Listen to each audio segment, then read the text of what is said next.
Shri Rahul Gandhi ji,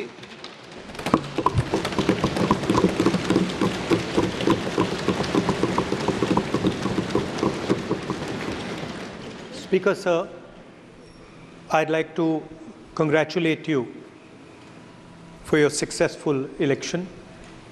For the second time that you have been elected, I'd like to congratulate you on behalf of the entire opposition, on behalf of the India Alliance. Speaker, sir, this House represents the voice of India's people. And you, Speaker, sir, are the final arbiter of that voice. Of course, the government has political power, but the opposition also represents the voice of India's people. And this time, the opposition represents significantly more voice of the Indian people than it did last time. Speaker, sir, the opposition would like to assist you in doing your work. We would like the House to function often and well. Speaker, sir, it is very important that cooperation happens on the basis of trust. It is very important that the voice of the opposition is allowed to be represented in this House. I'm confident that you will allow us to represent our voice, allow us to speak, allow us to represent the voice of the people of India. Speaker, sir, the question is not how efficiently the House is run. The question is how much of India's voice is being allowed to be heard in this House. So the idea, Speaker, sir, the idea that you can run the House efficiently by silencing the voice of the opposition is a non-democratic idea. And this election has shown that the people of India expect the opposition to defend the Constitution, the Samvidhan of this country.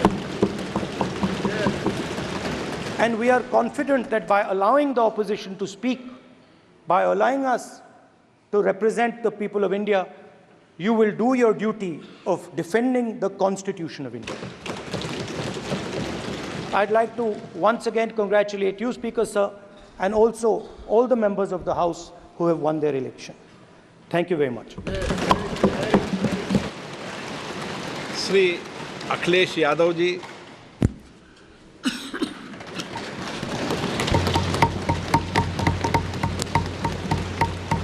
Lok Sabha के नवनिर्वाचित अध्यक्ष जी को मैं बहुत बहुत बधाई और शुभकामनाएं देना चाहता हूं। जहां प्रधानमंत्री जी और हमारे साथी लीडर ऑपोजिशन ने आपको बधाई दी है, वहीं मैं भी उनसे जुड़ कर के आपको बधाई देना चाहता हूं।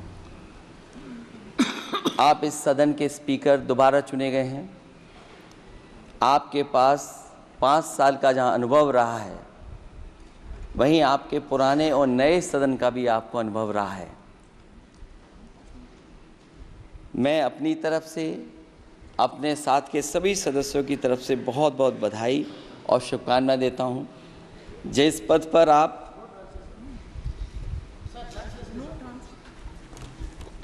जिस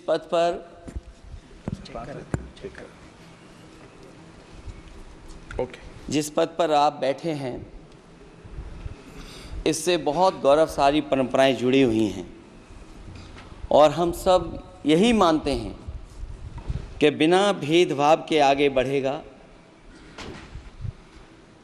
और लोकसभा के अध्यक्ष के रूप में आप हर सांसद और हर दल को बराबरी का मौका और सम्मान देंगे।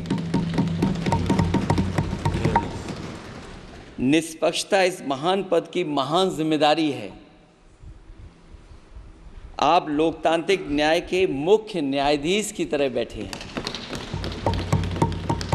हम सबकी आपसे अपेक्षा है कि किसी भी जनप्रतिनिधि की आवाज़ दबाई न जाए और ना ही निष्कासन जैसी कार्रवाई दोबारा सदन की गरिमा को ठेस पहुंचाएं। आपका अंकुश विपक्ष पे तो रहता ही है, लेकिन आपका अंकुश सत्ता पक्ष पे भी रहे।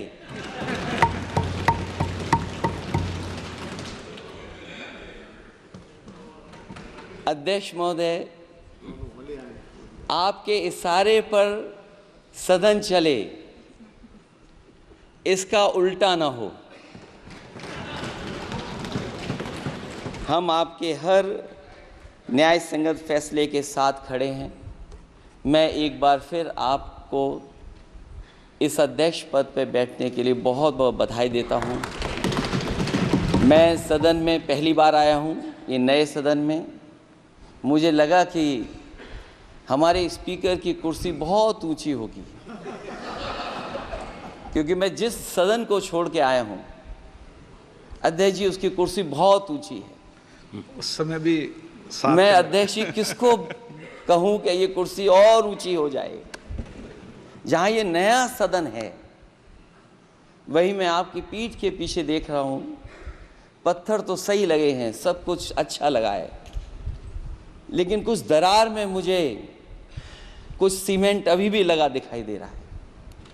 अध्यक्ष महोदय, मुझे उम्मीद है कि आप जितना सत्ता पक्ष का सम्मान करेंगे, उतना ही विपक्ष का सम्मान कर करके हमें भी अपनी बात रखने का मौका देंगे। मैं आपको बधाई देता हूं, शुभकामनाएं देता हूं, हर तरीके के साथ आपके साथ हैं। बहुत धन्यवाद।